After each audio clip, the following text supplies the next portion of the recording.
I recently reread it, and what I'm going to speak with you about today is just to give you a brief overview of his thesis. So let me just start by giving you a brief background to Jean Gebser himself. Jean Gebser was born in 1905 in what at that time was Imperial Germany, but is now Poland, a town called Posen, and he died in Switzerland in 1973. He lived quite a tumultuous life because of the beginnings of the Second World War. He was forced to leave Germany. He lived in Spain for several years. Then he moved to Paris, and eventually he moved to Switzerland, where he got citizenship in 1951. And during this whole period, he was working on this major work, which I'm going to be speaking about today, which is called The Ever-Present Origin. Is everybody with me so far? Because I can't see you. One second. Okay, let me just try and I'm just trying to get a okay. For some reason I can't see any of you, but I will continue anyway. One second. We are here, sir. We are here. Oh, so just yeah, now I can see you. I can see you. Yes, great. We can continue later. We can. Yeah. Terrific, terrific. Okay, thank you. It's good to know who I'm talking to. Yeah.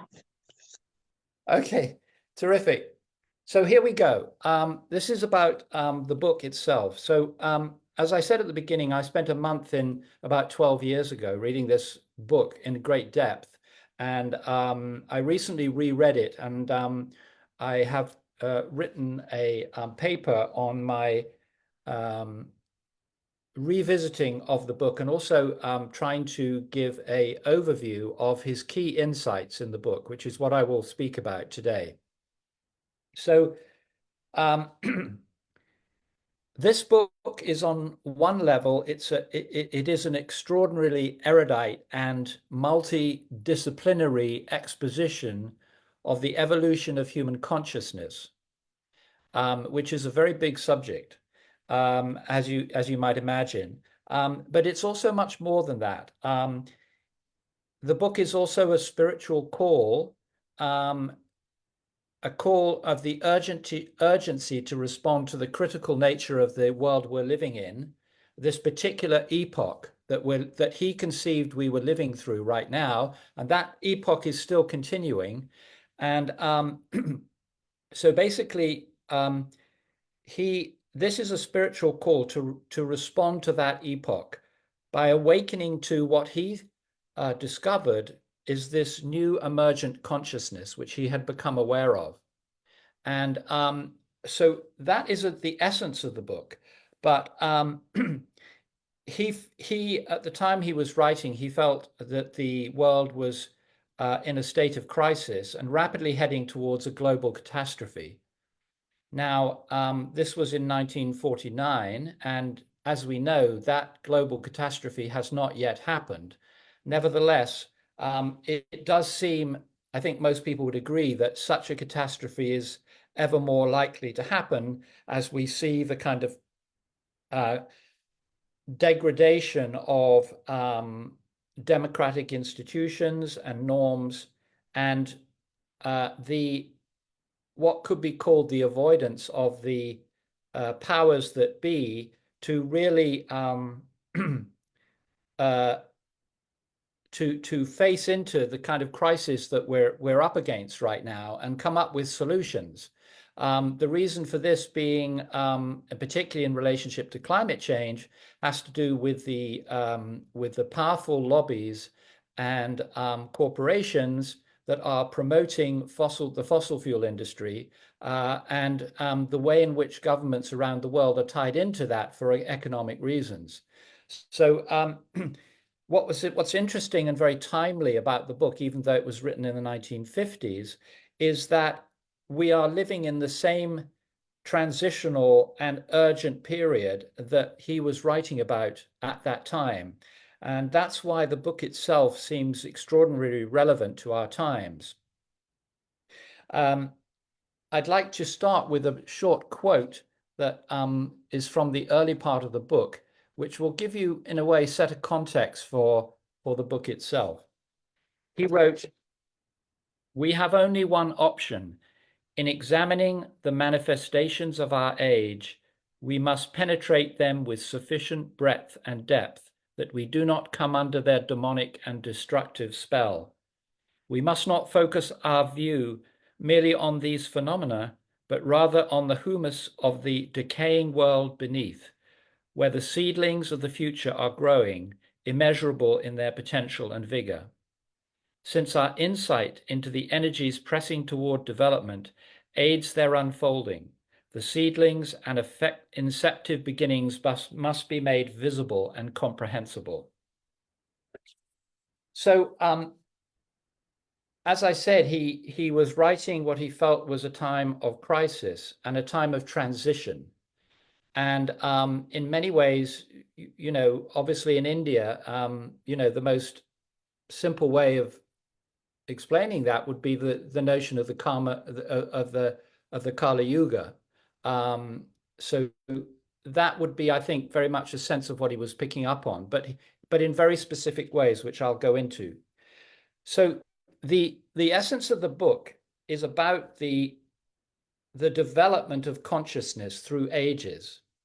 So many people, if they look at history, would think that that we had that human beings were pretty much the same, even if they were very much less developed through history.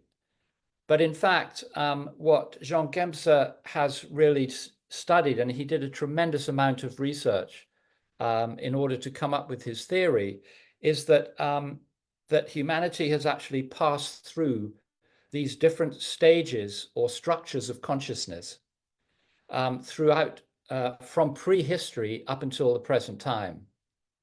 Now, for those who are familiar with Sri Aurobindo, there is quite a lot of crossover between Sri Aurobindo's understanding of this and Jean Gebser's. And in fact, Jean Gebser himself was very inspired by Sri Aurobindo. So just to touch on that for you. But let me just explain. First of all, I'll start with going into these 5 structures of consciousness, which he saw as being the consciousness that humanity's passed through over this massive period of time since prehistory, because that's an important way to understand the book. So these structures are 5. There's 5 of them. The first one is called the archaic. The second one is called the magic. The third one is called the mythical. The fourth one is called the mental. And the fifth one is called the integral. So I'm going to briefly explain what those structures consist of. So the first structure, which was called the archaic, really existed completely prehistory. This was a time where human beings were essentially completely inseparable from the natural world. There was no sense of, if you could describe it as there was a perfect identity between man and the universe. There was no difference at all. So there was no, if you like, dualism at all between man and the universe. So that was the archaic structure. And then in the magic structure, which appeared, we could say, in the first part of BC in Western terms, this was a phase in which there was man struggled to find some independence from the natural world. So in the prior structure, there was no independence at all. And in this phase, man started to discover, to try to find some separation from the natural world. And it was a kind of sleep-like consciousness. And and there were rites of and sacrifices and rites to do with helping man to become separate from the natural world. Then in the next structure, the mythical structure, a two-dimensional polarity appeared. That is, man and woman began to realize that there was such a thing, began to understand the world in terms of polarities, in terms of night and day, in terms of man and woman, and the soul and the psyche. These kind of things started to become clear to human beings. And also, there was a kind of a rudimentary sense of time, the very beginning sense of time and space that began to emerge in this period. The next period is called the mental rational structure. And that's a very important one because we're still actually in the midst of it. But it began roughly around 1250 AD is when it really started to flower. And what that mental rational structure was the beginning of perspective. That is, when I say perspective, I mean the awareness of man and woman and the world. It was no longer just polarity, but actually duality between man and the world. So there was that distinct duality and separation that was created. And this particular structure, in a way, reached its zenith in the Renaissance in the West. And I should say here that Jean Gebser didn't attempt to, in a way, give a global perspective of these structures of consciousness. This is very much from a European perspective, and that's important for you to know. So when he's talking about this evolution of consciousness over time, he's looking at it through a European lens, because if you start talking about the evolution of consciousness from, say, an Indian perspective, it would look very different. So I just want to make that clear. He wasn't attempting to do this in a global sense, but more from a European perspective. So the mental rational structure is when space really became very evident. And that's why people like Leonardo really put a lot of attention on discovering what space was and understanding it. And so there was this creation of, on one hand, space, on the other hand, the observer and the observed, if you like, the individual and space. So, and this was reflected in the paintings of the time, where Leonardo, for example, was fascinated by this whole introduction of perspective and what it could mean. It was a way in which we began to understand the world as an object in consciousness. So it also gave birth to subjectivity and individuality over time. So so these qualities of the fascination with space, the emergence of the individual and subjectivity developed more and more over hundreds of years, right? And through the scientific revolution, and this objectification of the natural world. So so that is really the mental rational structure, which is the structure that the Western world has put tremendous amount of attention on. And then finally, we come to the fifth structure, which is called the integral structure. And the integral structure is a structure that is in the process of emerging right now. And it's very different than the mental rational structure. In a sense, the simplest way of explaining it is that Gebser explains it is that it's a consciousness of the whole. So rather than the separation between the individual and the world, we start to have this understanding of the discovery of what you could call wholeness. But within that, there is also a way in which all of the other structures have been incorporated into that understanding. So it's not like when one structure changes into another, the previous one disappears. They all actually live inside of us, these structures. So even the magic structure, the mythical structure, all of these structures we can actually relate to if we learn about them. We can see, oh, okay, I can see how that lives in me now, right? So the point is, the coming to this integral structure is a way in which all of the previous structures are integrated. And but also there is this new emergent structure which could simply be called an understanding of the whole. So so that basically, I've just briefly run through the 5 structures there. And I just want to then now go on to talking a little bit about the title of the book, which is called The Ever-Present Origin, and what that actually means. So origin is the source of all being, and for Gebser, and it's also the source of all the structures of consciousness. But it doesn't exist in time. It's ever present.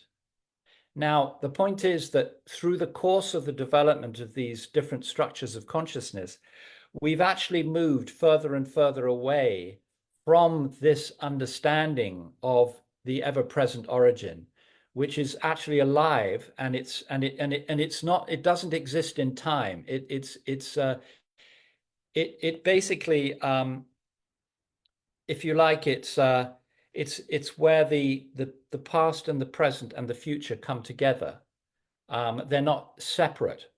And this is a way of, also another way of explaining what this new consciousness actually is. It's a recognition of this ever-present origin.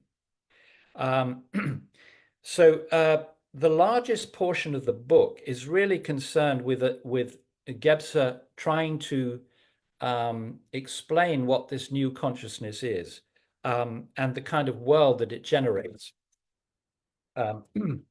So he describes it in this way. He says the integral, or what he calls the aperspectival consciousness, is a consciousness of the whole, an integral consciousness encompassing all time and embracing both man's distant past and his approaching future as a living present. The new spiritual attitude can only take root through an insightful process of intensive awareness. This attitude must emerge from its present concealment and latency and become effective, and thereby prepare the transparency of the world and man in which spirituality can manifest itself. So the simple point being here that the spiritual dimension, if you like, became more and more distant over time. And so what this new consciousness allows the possibility for is the rediscovery of a form of consciousness in which this origin is ever, what he calls the origin is ever present. And so the other important point to make is that these different structures of consciousness have their efficient period and their deficient period. In other words, in the, say, for example, in the Renaissance, the mental rational structure was at its strongest, at its most positive, if you like. But over time, the deficient nature of this structure of consciousness became more and more exaggerated. And so what happened with that is that particularly the dualistic nature of this consciousness, where man is separate from the universe, where there is this separation from nature, has led to a lot of the crises that we're facing in the modern world today. For example, a good example of it is the extractive relationship to the natural world, which is a very powerful expression of this particular consciousness, where nature, because it's seen as separate from us, has for a long time been just seen as a source of extraction. And that has now led to a crisis in the environmental crisis, and you can see this particular consciousness playing out in many ways in the world today, in the degree of polarization and the extreme rationalism, which has led to, and the way in which it is basically a world that's based on economics, and this domination of this particular form of consciousness has led us into this crisis period, which Gebser himself was experiencing already in the mid 20th century. But the point is, because this is an epoch is a long-lasting period, and we're still very much in that crisis period. In fact, it's getting more extreme. And at the same time, there is this emergent new consciousness that is happening. And that's what makes this what he calls a transition period. And he describes these changes of consciousness as a mutation from one consciousness to another. And right now we're in this transition period from one form of consciousness to another. And this other form of consciousness is the one that he spends a lot of time speaking about. Now, one of the aspects of this new consciousness has to do with something he calls the eruption of time. And this is quite a hard thing to grasp, but it's actually, it'll be interesting to know what you make of it.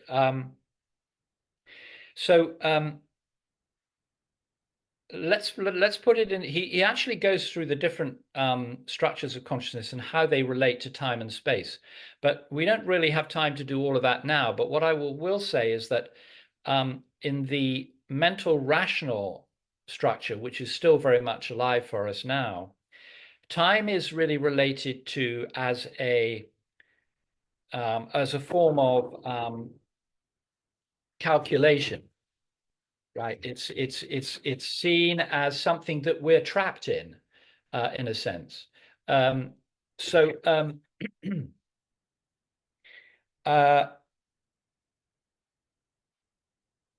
is the mental rational relationship to time, but the form of time he's speaking about in the new consciousness is actually it's no longer simply as calculative. It includes a calculative dimension, but actually it loses its simple linearity. It's actually experienced more as an intensity, and in which he describes it as time freedom. So there is the calculation of time, but we're not any longer in this new consciousness trapped in time, because we see time in which the past, the present, and the future are like all existing in the present moment. So this is something that Gebser calls time freedom. So one of the movements and shifts from the mental rational structure to what he calls the integral or the aperspectival consciousness is a shift from the obsession with space, which has really been the essence of the mental rational form of structure, to this way in which space and time start to be broken through into a new form of consciousness. So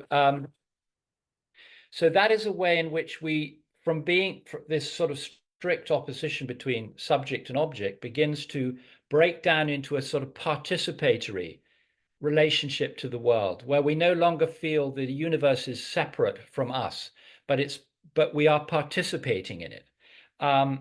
So, I mean, one example of this is for example, the internet, because the internet has almost completely destroyed this sort of obsession with space, because we no longer feel that it's brought us together as human beings.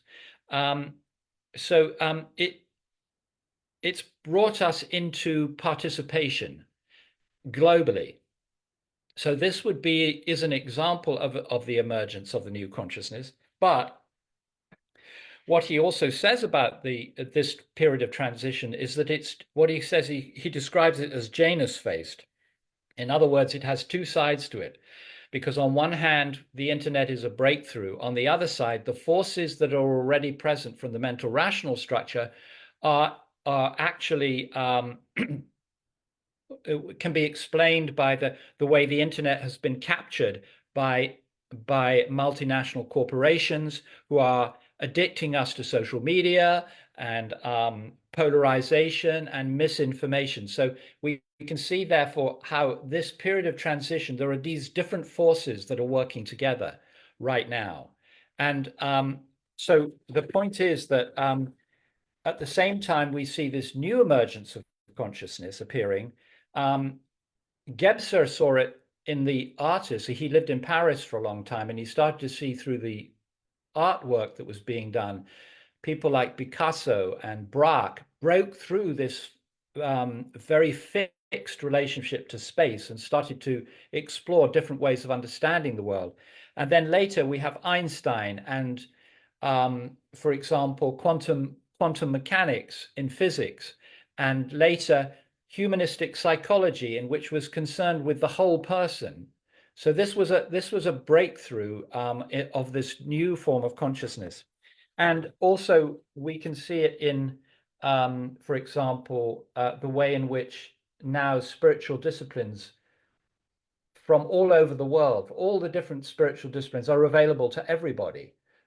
So there are ways in which there are many ways in which this is starting to be understood now in the West. Some of these understandings India has always had, but in the West, this is very important because, for example, we can see in the way that ecology is being approached now. It's not the natural world is no longer seen as something that's separate, but something that we are working within because we are part of it. So this is a breakdown of another example of the breakdown of the mental rational consciousness. However, the point is that for Gebser, there is tremendous urgency at this particular moment of transition, because the forces of the mental rational structure are very powerful, and he comes back to what he calls the concretion of the spiritual, which is very much about the task of our age, which is essentially, he puts it like this. He says, all work, the genuine work which we must achieve, is that which is most difficult and painful, the work on ourselves. If we do not freely take upon ourselves this work, it will be visited upon us in otherwise necessary and universal collapse. So the point is that what he's saying here is that it's almost like we're standing on a precipice right now between the deficiencies, the destructive nature of the consciousness that we've already been in for so long, its deficient phase, which is very much a three-dimensional form of consciousness, and whether we are able to move into this four-dimensional consciousness that he's referring to. And basically he's saying that is dependent on our own spiritual work, in a sense, in becoming aware of how these forces of all of these structures of consciousness function in ourselves, becoming conscious of them and not being simply driven by them. So that very ability to do that is what he's calling the integral consciousness, which is this ability to integrate consciousness and at the same time, integrate all of these structures, and at the same time it's almost like this new consciousness, it's able to see through the world. It renders the world transparent. And that's what he's pointing to by this fourth dimension of consciousness, where we're no longer trapped within a three-dimensional subject and object world, but we're breaking through into a four-dimensional form of consciousness, where we feel it's a consciousness of our participation with the world, right? Where we don't feel separate from the world. But in order for us to deal with the threat of of the crisis that we're living in at the present time, it requires a great deal from each individual to become conscious of this new emergence, of this new emerging consciousness, and to allow it to come into being. It is already here, and we're seeing it in a lot of different fields. But the mental rational structure of consciousness is still holds the power structures in the world and is still very much dominant. So that's really the challenge that he presents in the book. And book was written in the 40s, but it's still very, very much the same challenge today. It's just more extreme. So that, I think, pretty much brings me to the end of what I wanted to explain. This is a challenging read, this book, but it's extraordinary reflection of the times we're living in, and it gives us a very visible path in which to sort of understand this new emergent consciousness, where we can actually see through the world. And when we see through the world, we discover a freedom and a responsibility for the world.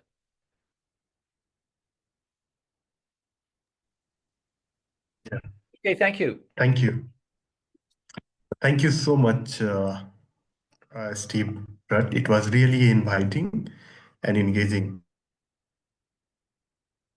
Thank you. If And anybody thank you has so much for happy explaining to try and the answer. very. Thank you.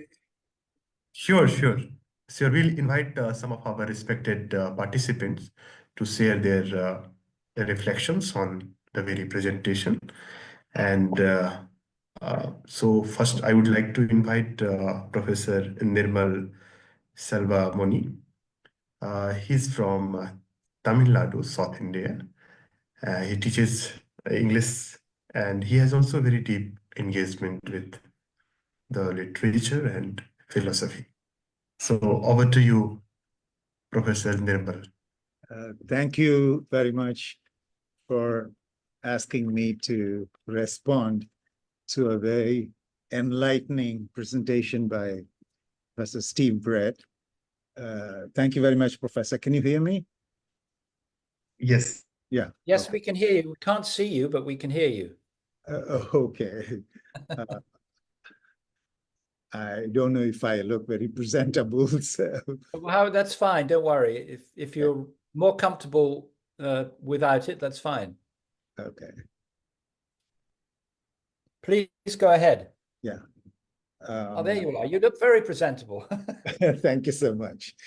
I just, I mean, this was very kind of close to what I've been kind of, I mean, interested in for the last 30, 40 years.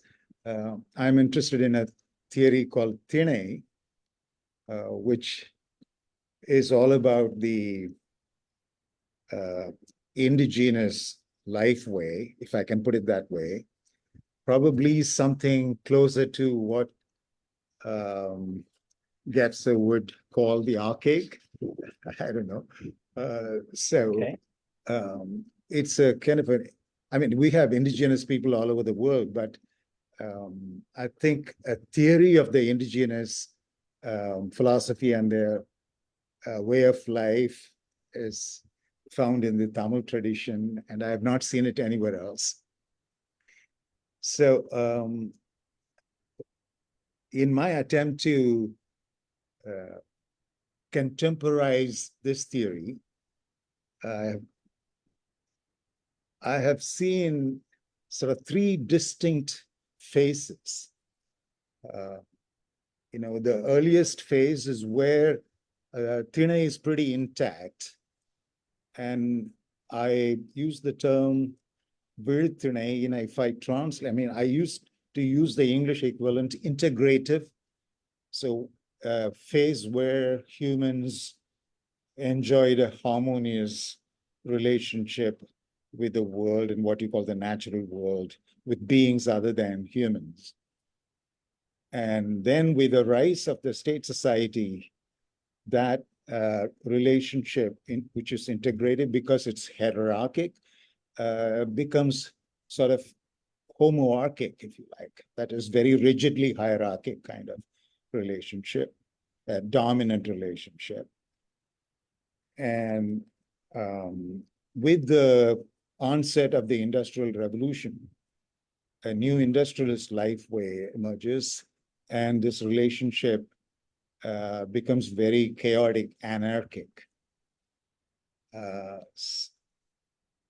Now, I think, in Gebser's view, he moves from the mental to the integral. If I were to kind of draw parallels here, what I would call the homoarchic relation is somewhat similar to his mental or rational, if you like. But Gebser either includes this phase of what I call the anarchic phase within the rational, or probably it's absent in his scheme of thinking.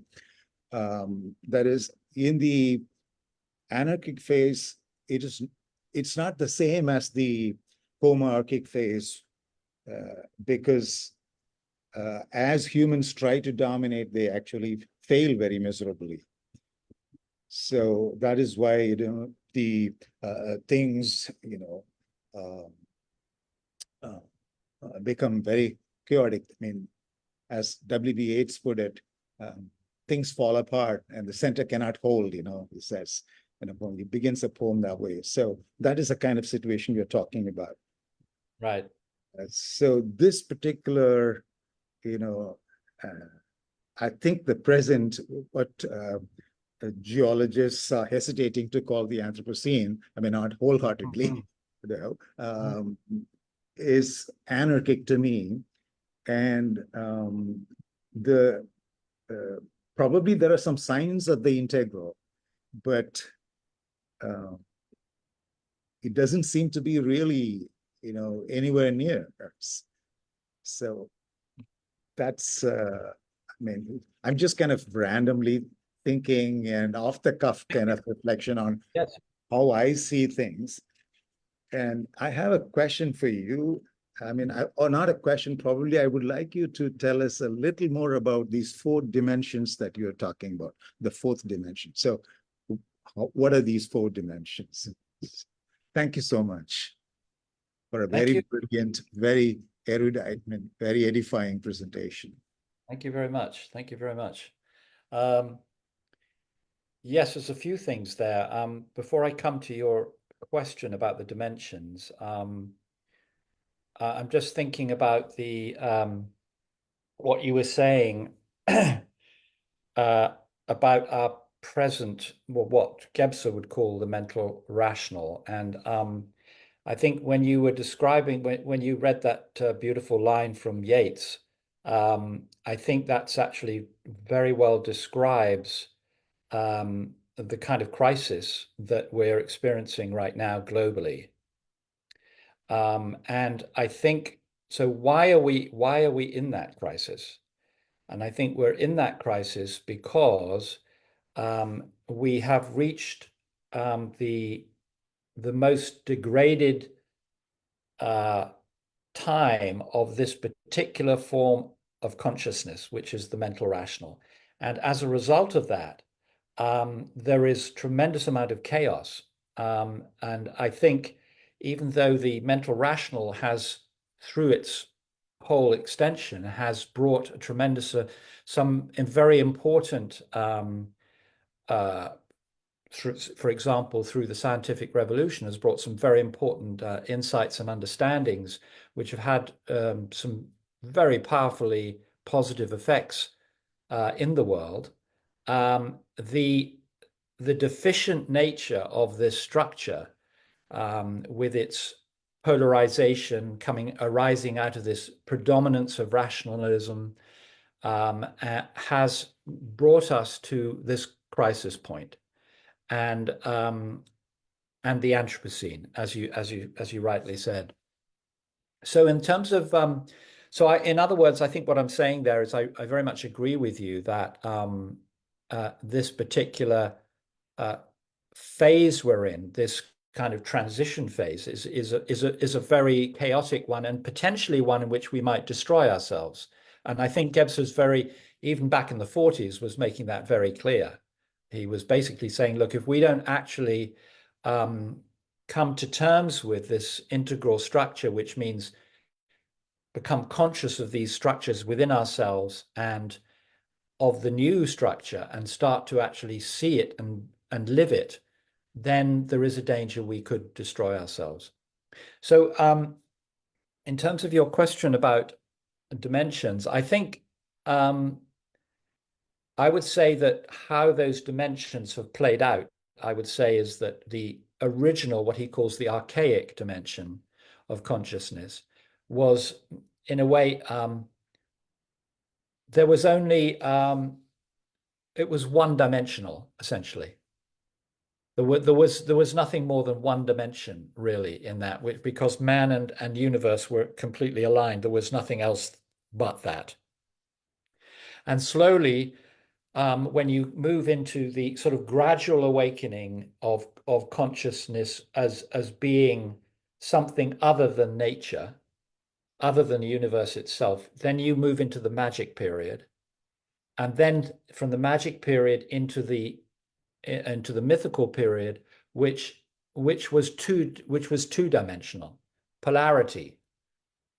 So as I said when I was talking earlier, you have night and day. There was the consciousness of polarity. But the interesting thing about polarity, and Gebser makes this distinction, is that polarity is not separation, whereas duality is separate. Polarity is actually not separate. It's just there's an awareness of difference, of the poles, but there's no separation in that.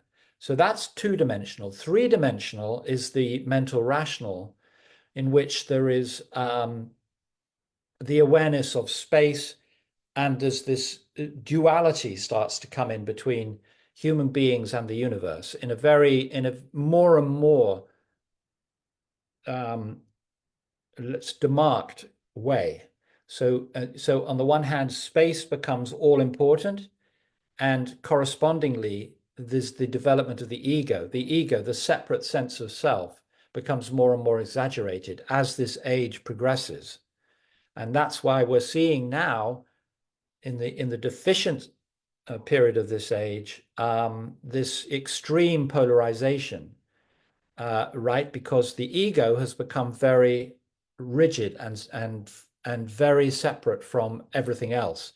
And so what was once, the emergence of subjectivity, which certainly in the Western European world appeared during the Romantic period, this discovery of subjectivity, the whole inner world of the human being, became more and more exaggerated it became more and more, if you like, the kind of hyper-individualized world that we're living in today. That's the form it has taken, right? So very more of a greater separation.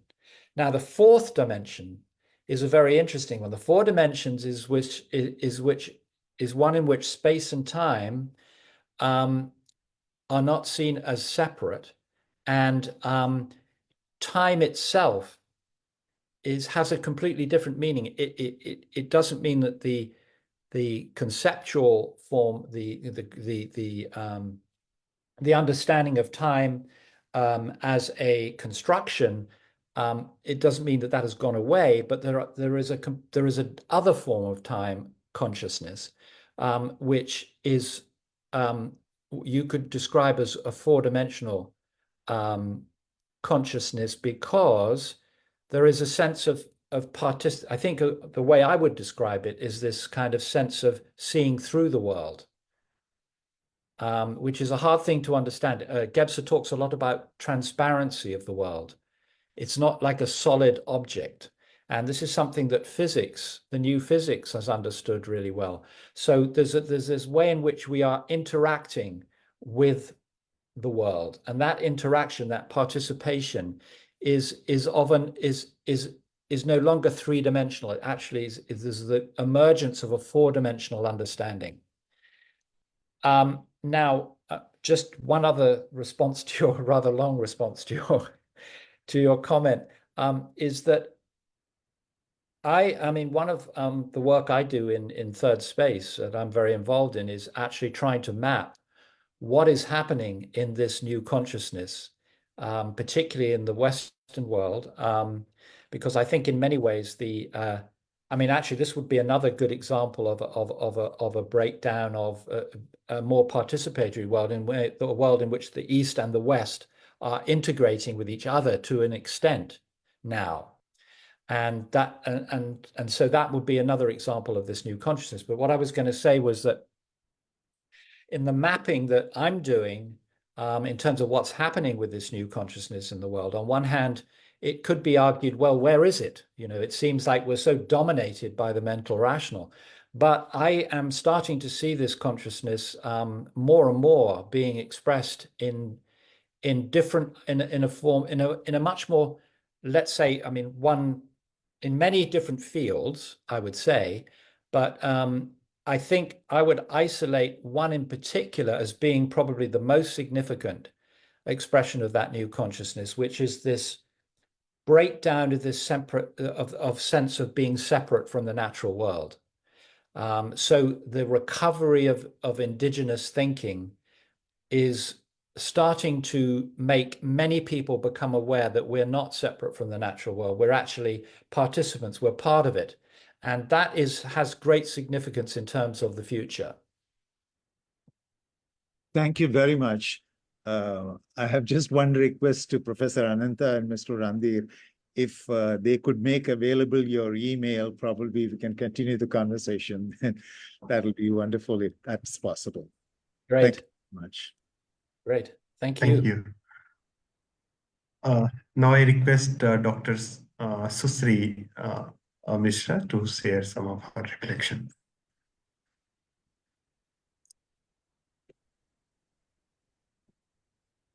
Thank you, Randhir ji. Am I audible? Shri? Yes. Yes. How Good are evening, you? good afternoon, Mr. Brett. How are you, Steve? Very So good, lovely thank to you. see you. Nice to see you. You're looking very well. Absolutely. Absolutely. Thank you. Thank you. And it was such a wonderful presentation.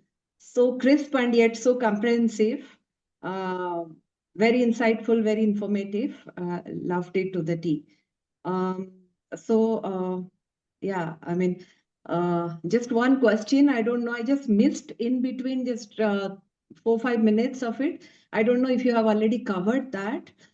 Question that touched my mind as you were, speaking after the structure. When we are speaking about the title of the book and the concept of it. So does the book also, Gebser also touched upon the subject of poetry and consciousness, the interrelationality between the two?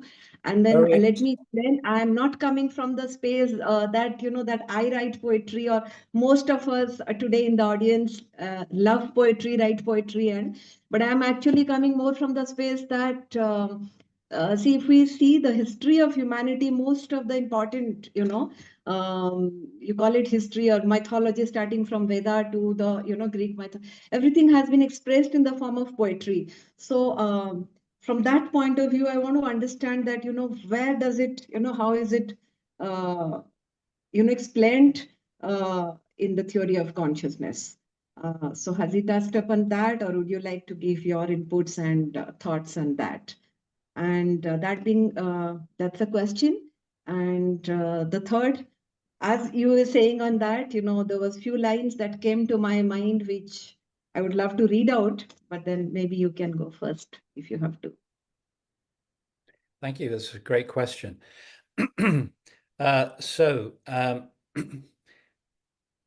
Gebser actually touches on, in quite some depth, on all of the forms of art and literature, painting a lot, and also poetry. Because I think the reason for that is that he sees these forms as being often the ways in which the new consciousness starts to get expressed first. And just an example of that would be, and he brings in the the poetry of different periods, not just poetry but also literature. For example, he writes about the Greek story of Odysseus from the Greek period, and what a significant breakthrough that was, because it was the first time that an individual and the subjective experience of an individual had really been written in that kind of way, where the journey of this individual and his internal experience was really being, for the first time, was being introduced in a way that was really an expression of a new consciousness at that time. So I think that would be one example of where, and I mean, I think he gives that particular example, but obviously with poetry as well. I think in each period, his point being that when these new forms of consciousness emerge, usually it's poets and artists that find a way of expressing it that hasn't been seen before. And he talks a lot about art because, he was living in Paris and knew Picasso. And so he was very aware of how Picasso was breaking into some different form of consciousness. Than it wasn't this fixed perspective consciousness, subject and object, but it was breaking that up. And that was the beginning when he first started to really become aware of this new consciousness. And of course, poets were doing the same thing. And so I mean, it's interesting with the quote from Yeats that is in a way a beautiful expression of the sort of deficient stage of the what he calls the mental rational structure. So I would say that that poetry, for sure, is one of the ways in which these new structures of consciousness can be the first. Poetry can be the first way it can appear. So that briefly is how I would answer your question. So did you want to go on to the next thing, Sushri? Thank you. I just thought that maybe if time permits, but I don't know how many more are more. We have, I think, others also do. Very quickly, I'll just read out few lines that touched upon my mind when we were discussing the integral structure. So here goes, and this title of this poem is, I'll just read out few lines of it. As the river flows, the stones lie quite beneath, each one edged with thousand currents, the push and pull of time, a secret rhythm buried deep where the river hums.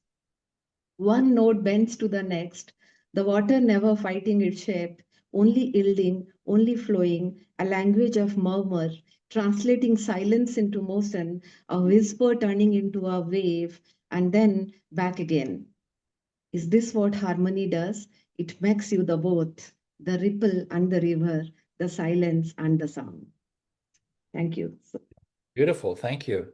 Beautiful. So I think that really captures, I think, beautifully I thought it would resonate with the, yeah. Well, you see, the thing is, I think it's really interesting is the interesting thing about four-dimensional consciousness is that our language is basically based in a three-dimensional consciousness.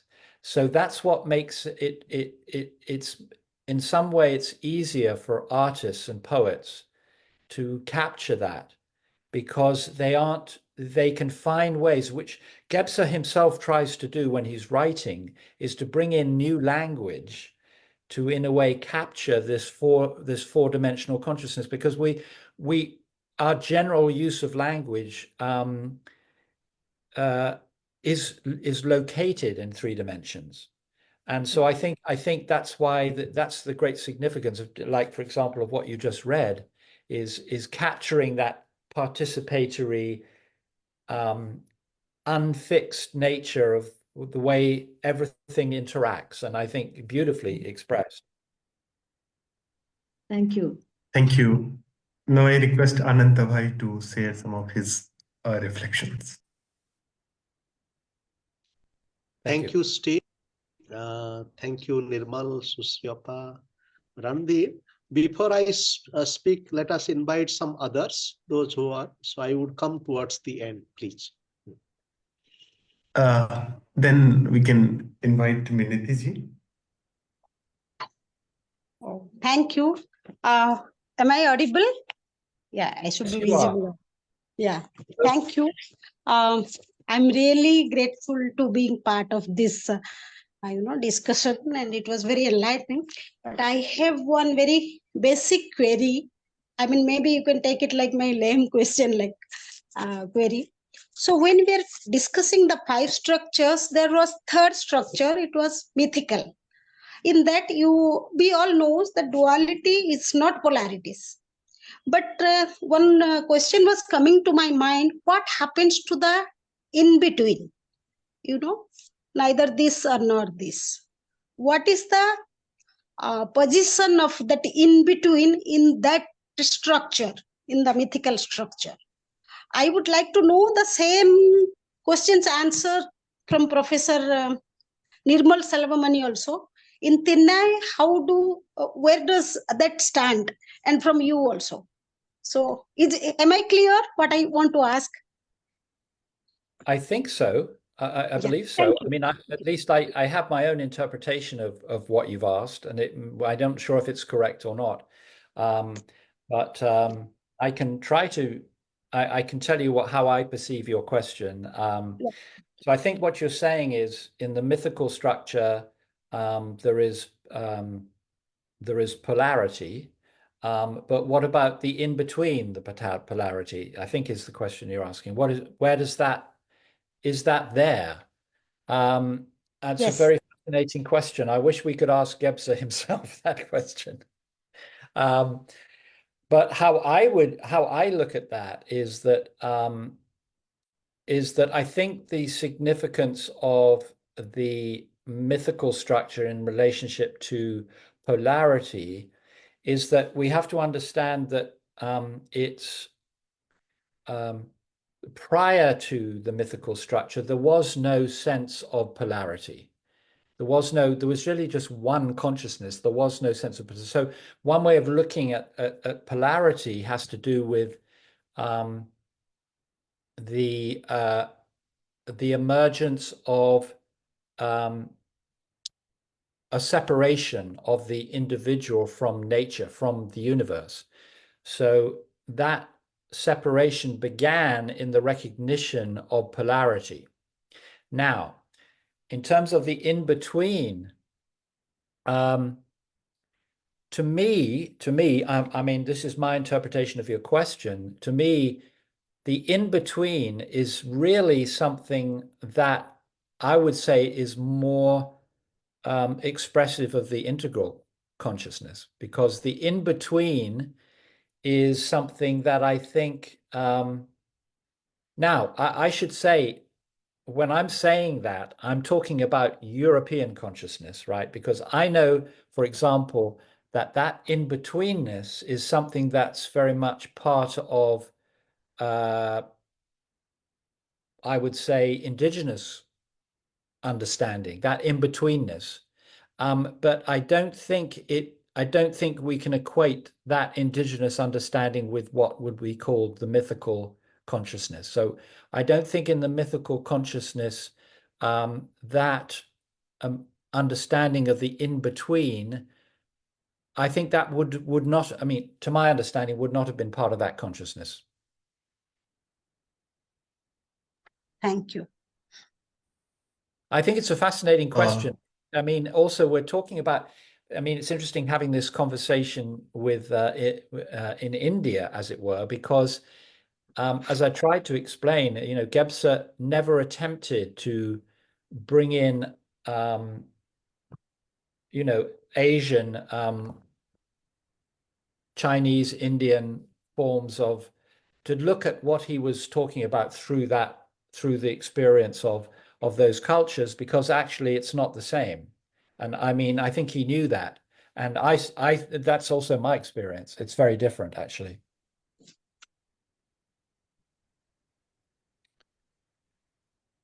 Although there is crossover also. Yes, I think Dr. Nirmal ji also wants to say something. Okay. This Ma'am Minati wanted me to say something about her question. I would try. For me, when you say in between, I understand it mainly in terms of logic. Well, we know that what we call the duality is basically a kind of based on binary logic, where either P is true or false. You know, there is no in between. But then the logic in the Chennai tradition speaks of an in-between possibility, where truth could be falsehood and falsehood could be truth. I mean, I'm just putting it in a very extreme way, but that's one thing. But then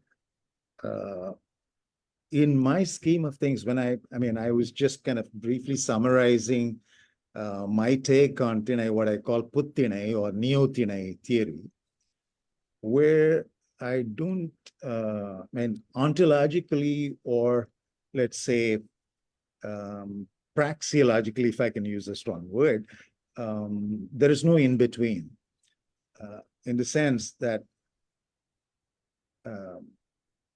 there is the agent, what I call Tanmay, and there is the patient, or the one that's acted upon, literally speaking, and then there is the context. And so there is nothing in between these three,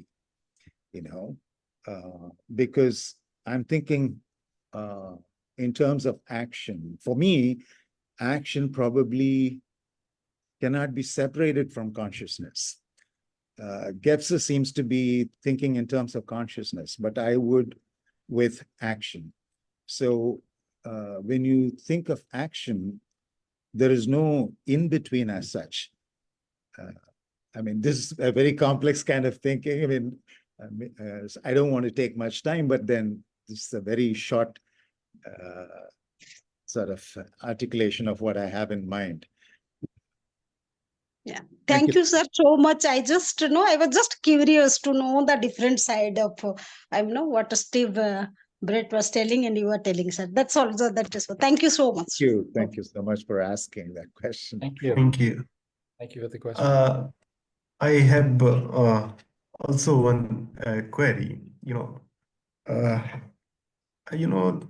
I am just trying to understand consciousness in a sense of contestation, like the hard problem of consciousness. It is not simply fied into a mind or a self or a consciousness or brain or body. This is, I think, too simple and leave out important factors as well as mysteries, and fails to give us any history of a dogging problem. Like, what is consciousness when we understand? Can we differentiate between thought or and perception? Means where consciousness lies. Means because the harder problem of consciousness is to explain not simply brain to consciousness connection, but the consciousness to consciousness connection. And that is something which we should try to understand. Like this is different, but recently I have been understanding problem of ideology, like how binary thinking is practiced in our everyday life, and our political consciousness has emerged out of the boundary. Can we have certain kind of thinking, which can be holistic in the sense what we Mahatma Gandhi has or M.N. Roy has?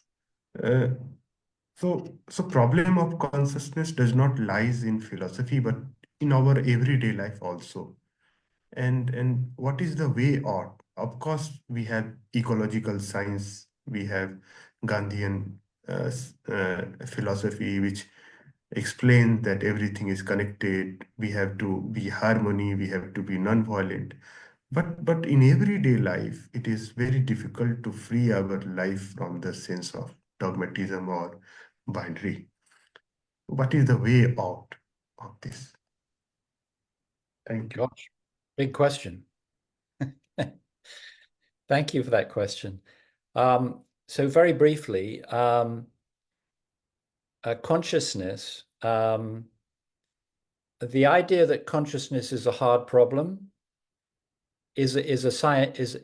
comes from science. Now, my understanding of that is that, because we live in the mental rational world, and our world is actually built on the premise of science, that the mental rational world is very much built on the foundations of science, and really, I would say, traditional science also, not necessarily not the new science, because the new science is actually looking at things in a very different way. But traditional science talks about the hard problem of consciousness. However,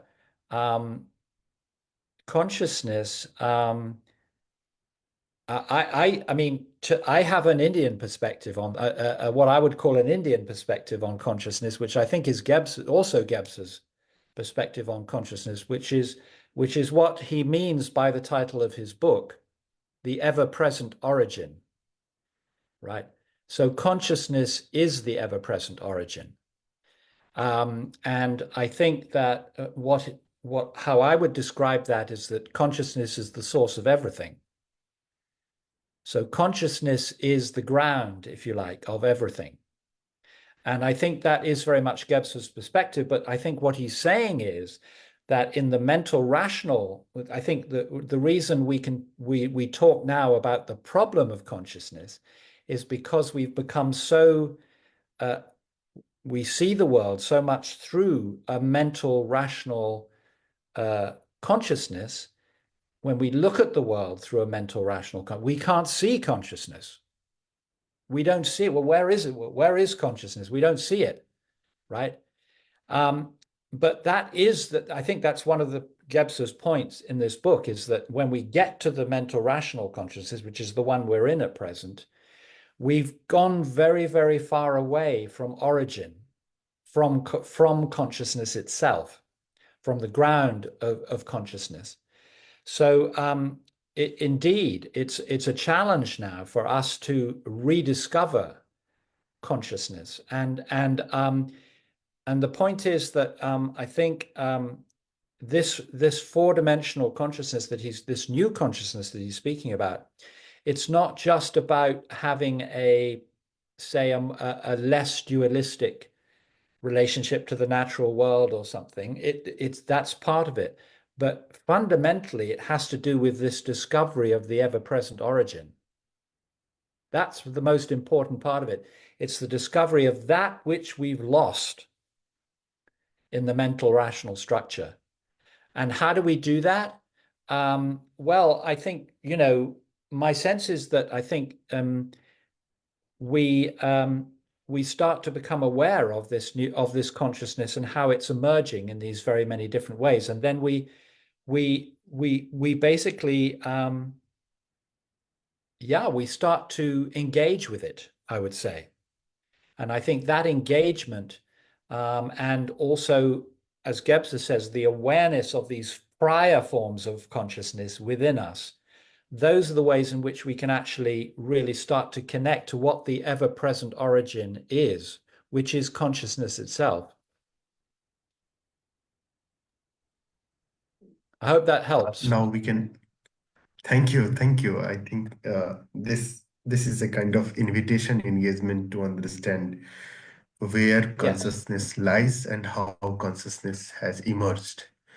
And if consciousness means everything is a kind of product of something, and the energy dimension is something which is... It's the other way around. Everything is a product of consciousness, not consciousness is a product of it. That's the scientific view.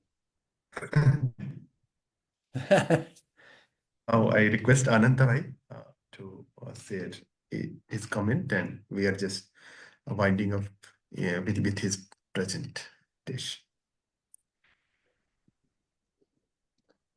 Thank you, Steve and friends.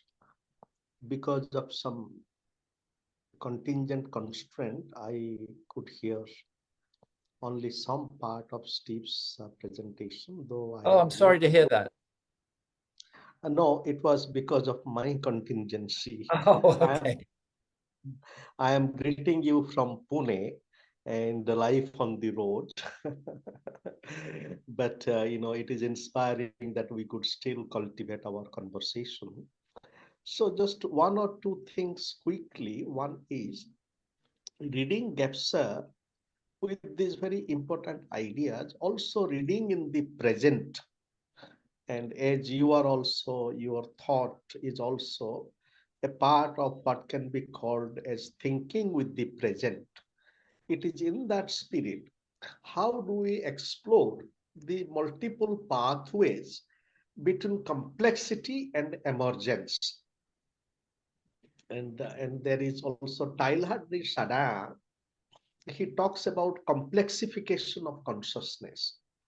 So, this is first. Secondly, the whole, even the ever-present origin, that ever-present origin is also, consciousness is integral in the sense that it is not just consciousness as a primal, excluding other constitutive factors. Therefore, the fundamental challenge is to have a non-reductive view of consciousness itself.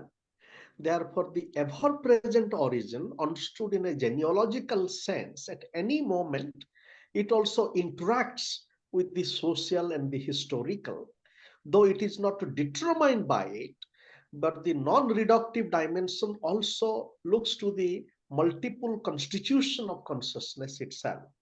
And that way, how the consciousness work itself, it is not just a kind of a eternal ever-presence, as it is ever-present eternally.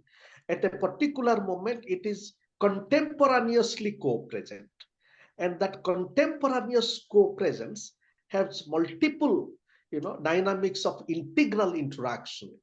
For example, the social, the political, and the historical. And the hard problem of consciousness is not just the problem of brain and consciousness, but this is another hard problem of consciousness. But that is not destined to be imprisoned within a perennial hardness. We can find different ways of softness. And finally, you also refer that how Gebser draws, to some extent on Sri Aurobindo. But reading Sri Aurobindo and Gebser together, are there some mutual critiques that one can, For example, if Gebser might have a little bit of different way of thinking from Sri Aurobindo, or it is in that spirit, what could be a possible, a little bit of new path from Gebser while reading Sri Aurobindo? You covered an awful lot there, Ananta. I can't possibly respond to everything you said, but let me just respond to a few things.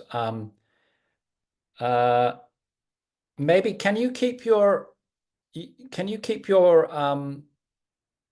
your video on, because then I can actually see you. Otherwise, I'm just looking at your name. Ah, good. Thank you. So I thought you did a beautiful job of explaining what consciousness means in the integral consciousness. I think that was a beautiful explanation, because as you rightly said, it's not just about consciousness as the origin of everything, right? But how does that work in the world in this new consciousness? And I think you were also talking about complexity, and I think the complexity is the real beauty of it, because this kind of interpenetration between consciousness and all aspects of what it means to be a human being, right, is what this new consciousness is about, because it's about participation. So it's a participatory consciousness. And I think that's why it's not just about consciousness as origin or as the ground of everything, but it's also about this engagement with everything, right? So that's how I heard you speaking, and I completely agree with that. And that's what I personally find very endlessly fascinating about the implications of that. Because when you bring together consciousness and the complexity of the world we're living in, we have the possibility of finding our way into a completely different relationship to the world. Why it's a completely different relationship to the world is because it's about the whole. And this is what Gebser's pointing to, is about the whole. He's always saying this consciousness is a consciousness of the whole. And what that actually means in real terms is something very exploratory and endlessly fascinating, I would say. And it's also the way out of this kind of crisis that we're in right now.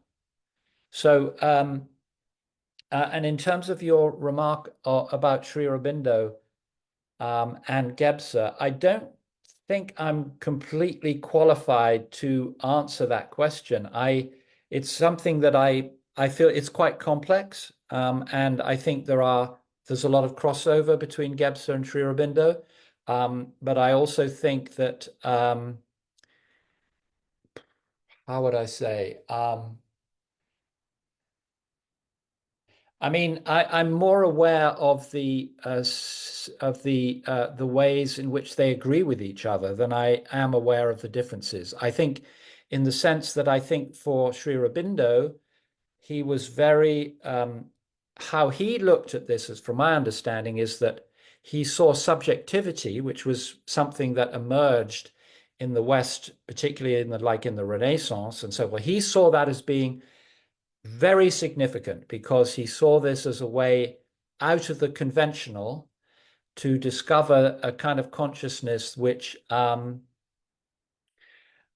where there was this kind of independence of thinking. There was this kind of ability to think independently, but he also saw it had real dangers. And I think the dangers of it, because we see now subjectivity has led to hyper-individualism, where it's all about my perspective on the world, right? This is the hyper-individualism that we're experiencing right now. So the point is that I think Sri Aurobindo understood that, and which is why he was saying, that's the danger, one of the dangers of the development of subjectivity only up to a certain point. I think Rousseau, people like Rousseau, also understood this. He said that subjectivity is only good up to a certain point, and then it has to move into a consciousness of the whole. Because if you don't have a consciousness of the whole and you just have subjectivity, then it's going to be a big problem, and which is what's actually happened. So I think that the other thing I would say that is different is that I don't know. To be honest, I would have to guess to what extent Sri Aurobindo was conscious of some of the aspects of this new consciousness that we're speaking about right now, simply because of the era that he was living in.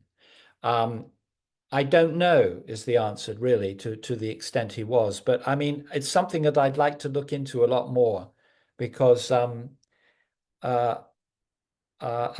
think, as I said earlier, what I see more is the similarities between them rather than the differences. I'm more aware of that at this point.